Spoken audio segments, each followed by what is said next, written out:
स्वागत है आप सभी का एवन उत्तराखंड में। मैं हूं आपके साथ ऋषभ पांडे। बुलेटिन की शुरुआत करेंगे इस वक्त की हेडलाइंस के साथ। उत्तराखंड के राज्यपाल गुरमीत सिंह का अल्मोड़ा दौरा, जागेश्वर धाम और चितई मंदिर में की पूजा अर्चना, देशवासियों की खुशहाली के लिए की कामना।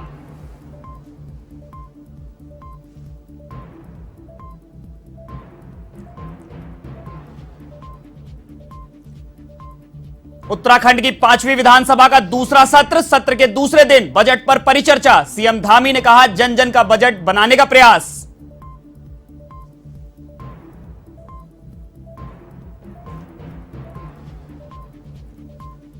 विधानसभा के बजट सत्र के दौरान कांग्रेस विधायकों ने किया जमकर हंगामा, सवालों के जरिए मंत्रियों को घेरा तो नेता प्रतिपक्ष ने विपक्ष को बताया एकजुट।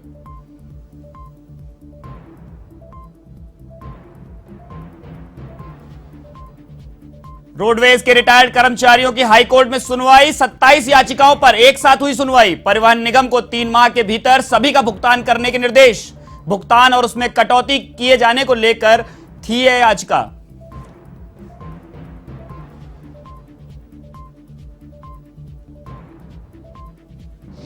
बागेश्वर के तालाब में डूबने से 4 नाबालिग बच्चों की मौत, पुलिस और एसडीआरएफ की टीम ने किया रेस्क्यू। पुलिस ने पोस्टमार्टम के बाद परिजनों को सौंपे शव, तो एसपी ने की नदी नालों के पास ना जाने की अपील।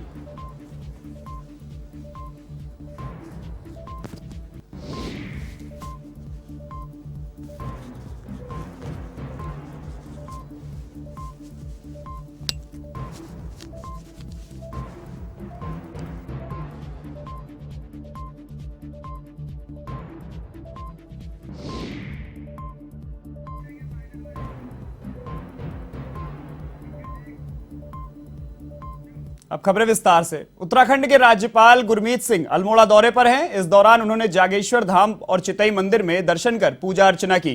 राज्यपाल गुरमीत सिंह ने उत्तराखंड और देशवासियों की खुशहाली के लिए प्रार्थना की है। उन्होंने कहा कि इस बार 4 धाम यात्रा में रिकॉर्ड श्रद्धालु पहुंच रहे हैं। अब तक करीब 22 लाख श्रद्धालु 4 धाम यात्रा में पहुंच चुके हैं।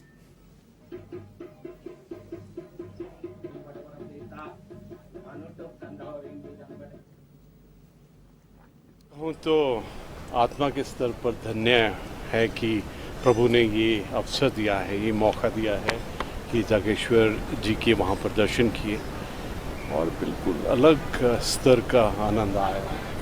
और फिर गोलू देवता जी के दर्शन किए। ये तो मैं कहूँगा कि देवभूमि, तप भूमि, सैनिक भूमि और मातृभूमि हम सब की जो है उसी के आशीर्वाद से हो रहा है। और दोनों ही स्थान पर समूचे उत्तराखंड भारत के लिए प्रार्थना की। 4 धाम चल रही है। 20 लाख 22 लाख से भी ज़्यादा यात्री श्रद्धालु आ चुके हैं। और चारों धाम में हेमकुंड साहब में जो श्रद्धालु आ रहे हैं पूरे दुनिया से आ रहे हैं। और इस बार तो लगता है कि एक रिकॉर्ड टूटने वाला है। जो पहले एक रिकॉर्ड था 39 लाख का, मेरे सोच से तो ये 50, 60, 70 लाख तक जाने वाला है। धामी सरकार ने मंगलवार को 65,000 करोड़ का बजट सदन में पेश किया, जिसके बाद उत्तराखंड विधानसभा सत्र के दूसरे दिन बजट पर परिचर्चा की गई।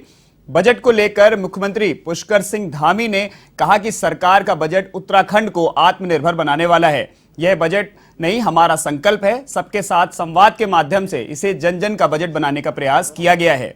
मुख्यमंत्री ने कहा कि संकल्प पत्र के अनुसार 3 मुफ्त गैस सिलेंडर के लिए 55 करोड़ की व्यवस्था की गई है। इसके साथ ही उन्होंने कहा कि उत्तराखंड दुर्गम हिमालय राज्य होने के नाते रोपवे परियोजनाएं हमारे लिए अति महत्वपूर्ण है। अभी 7 रोपवे परियोजनाओं का प्रक्रिया चल रही है। इसके अतिरिक्त 35 नई परियोजनाओं को हम पर्वतमाला परियोजना में लेकर आ रहे हैं। नगरीय निकायों के बजट में लगभग 243 करोड़ और त्रिस्तरीय पंचायतों के बजट में लगभग 190 करोड़ की वृद्धि की गई है। कांग्रेस पार्टी में रहे वर्ष 93 में पहली बार विधानसभा क्षेत्र बागेश्वर से उत्तर प्रदेश की जिला कांग्रेस कमेटी के अध्यक्ष के रूप में 1995 से 1998 तक तथा उत्तराखंड प्रदेश कांग्रेस पार्टी के उपाध्यक्ष के पद पर उत्तराखंड विधानसभा में बजट सत्र के दूसरे दिन की कार्यवाही में पहले नेता प्रतिपक्ष ने विपक्ष को पूरी तरह से एकजुट बताया। कांग्रेस विधायकों के सवालों ने मंत्रियों को कई बार घेरा तो कांग्रेस विधायकों ने सदन में जमकर हंगामा किया और सरकार को विफल तक करार दिया।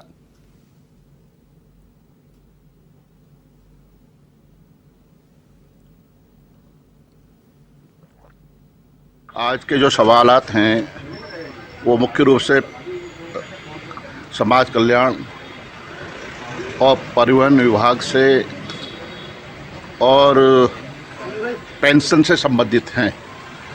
और जिस तरह का वातावरण कल सदन में देखने को मिला, जिस तरह के हमारे मंत्री जी ने विभिन्न विभागों के सवाल से बचने की कोशिश की, होमवर्क नहीं था और सरकार सवालों से बचना भी चाहती है और सवाल इतने महत्वपूर्ण थे जिसका जवाब देने की स्थिति में माननीय मंत्री नहीं थे। ये दुर्भाग्यपूर्ण भी है और पूरा सदन देख रहा था, पूरा उत्तराखंड के हमारी आवाम देख रही थी किस तरह से सवालों के जवाबों में वह जवाब देने की स्थिति में नहीं थे। तो मेरा मानना है कि होमवर्क की कमी है।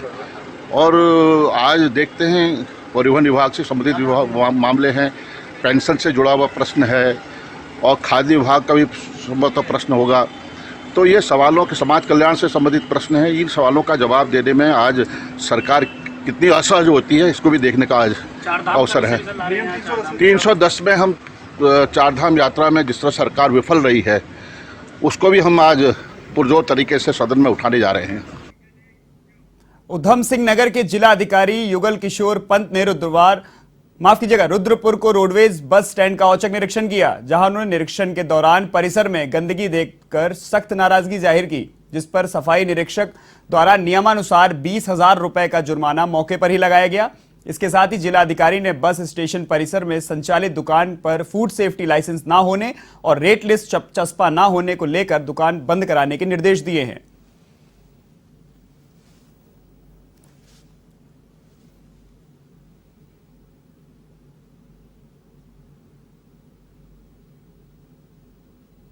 बेहतर सुविधा देने के लिए रोडवेज का निरीक्षण किया तो पाया कि वहाँ बहुत जगह गंदगी व्याप्त है और पीने की सुविधा अच्छी नहीं है, बैठने की बेंचेस भी प्रॉपर नहीं है और फैन वगैरह भी ढंग से नहीं चल रहे हैं। उसके साथ साथ शौचालय भी बहुत गंदा पाया गया। दुकान में रेट लिस्ट भी लगी नहीं हुई है, जिससे होता क्या है कि एक तरफ जो यात्री हैं उनको असुविधा होती है और ऊँचे दामों पर उनको सामान खरीदना पड़ता है।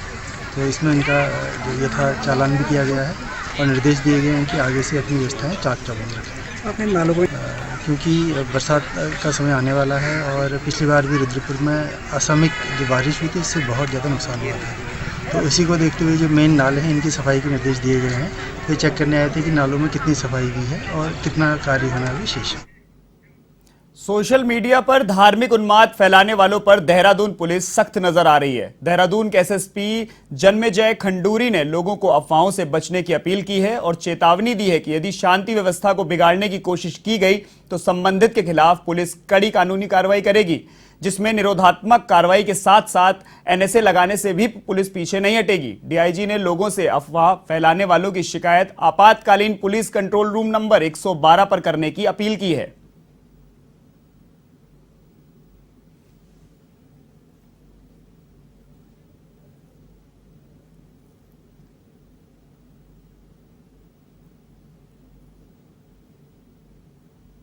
से अपील करता हूं कि आपसी शांति और सौहार्द बनाए रखें, किसी भी अफवाह पर ध्यान न दें और अगर कोई अफवाह फैला रहा है तो इसकी सूचना तुरंत पुलिस को दें ताकि पुलिस उसको अटेंड कर सके और जो अफवाह फैला रहे हैं उन पर कार्रवाई कर सके।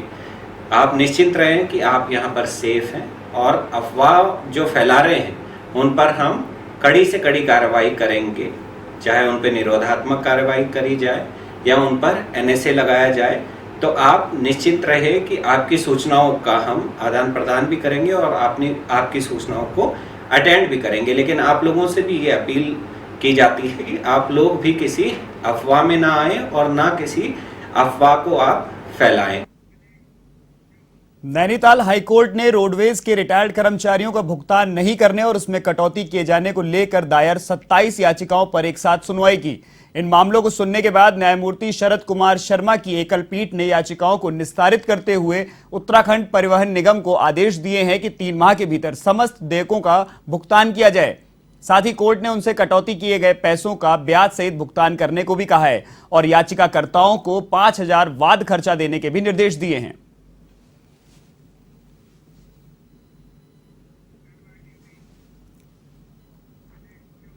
उत्तराखंड के मुख्यमंत्री पुष्कर सिंह धामी की घोषणा के बाद भी नगर निगम ऋषिकेश में आउटसोर्स पर रखे गए पर्यावरण मित्रों को प्रतिदिन मिलने वाला मानदेय 500 रुपए नहीं मिल रहा है।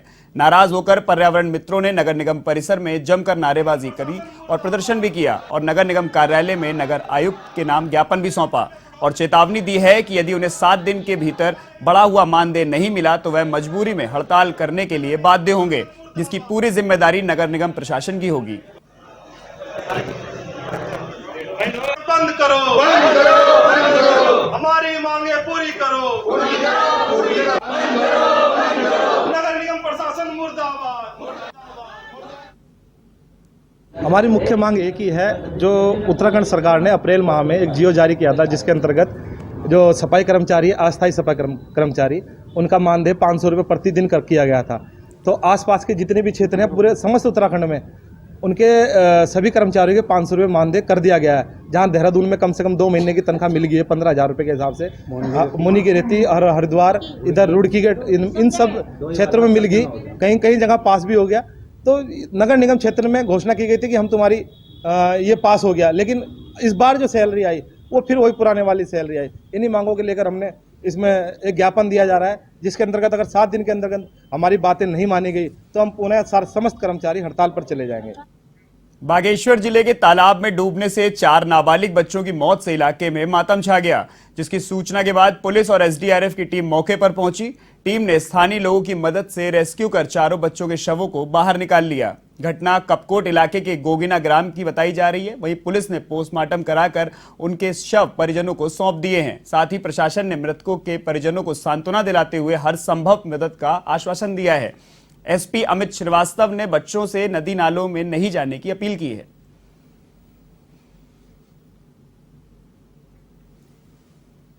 काशीपुर में हुई बैंक लूट की घटना के बाद पुलिस प्रशासन पूरी तरह से अलर्ट मोड पर है। इसी के चलते बाजपुर में भी पुलिस प्रशासन की ओर से लगातार बैंकों का निरीक्षण किया जा रहा है।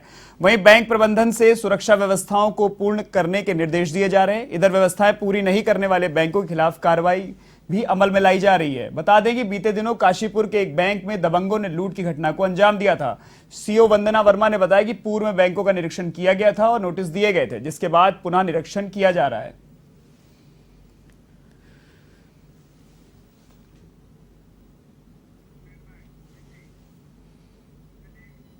हल्द्वानी के राजपुरा क्षेत्र में पीडब्ल्यूडी द्वारा सड़क बनाए जाने को लेकर पार्षद राधा आर्य और नेता प्रतिपक्ष रवि जोशी ने अधिशासी अभियंता का घेराव किया। इस दौरान पार्षद राधा आर्य और नेता प्रतिपक्ष रवि जोशी ने कहा कि पीडब्ल्यूडी द्वारा सड़क को ठीक तरीके से नहीं खोदा जा रहा है, जिससे सड़क कमजोर बनेगी और दोबारा टूट जाएगी। तो वहीं बनी हुई सड़क पर दोबारा से लेयर चढ़ाने से भी सड़क टूटने का खतरा बना रहेगा।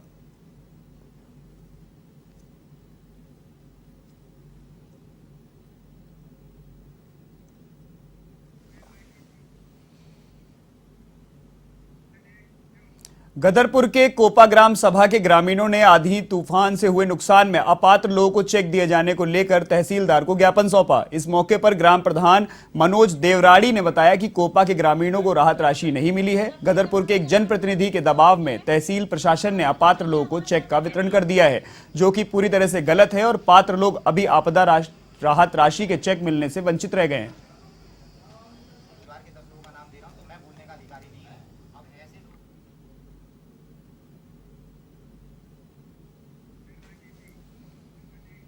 काशीपुर में सीपीयू कर्मचारी कार्यकुशलता से खुश होकर विभिन्न संगठनों के पदाधिकारियों और एएसपी ने उनका शॉल और बुके देकर सम्मान किया। बता दें कि सीपीयू के सिपाही की जाबाजी से एक मासूम की जान बची थी। सिपाही ने चौराहे पर भरे यातायात के बीच गिरी बच्ची को तेजी से लपक कर उठा लिया था। इस घटना का वीडियो वायरल होने पर सिपाही की खूब प्रशंसा हो रही है।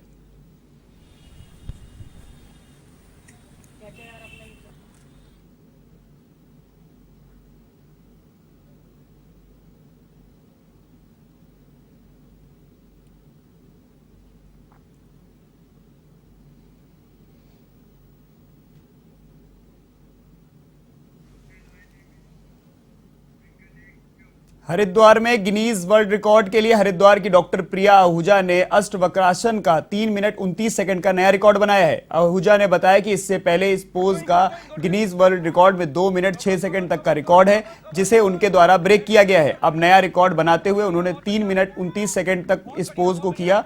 रिकॉर्ड से जुड़े सभी एविडेंस को गिनीज बुक ऑफ रिकॉर्ड के अधिकारियों को भेज दिया जाएगा।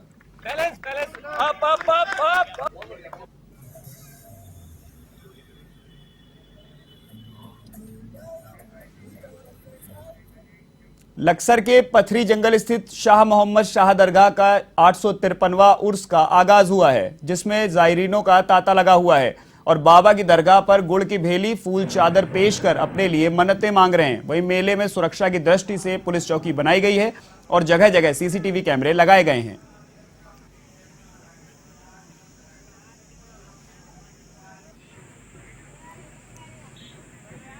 इस बुलेटिन में फिलहाल के लिए इतना ही। देश और दुनिया की तमाम खबरों के लिए देखते रहिए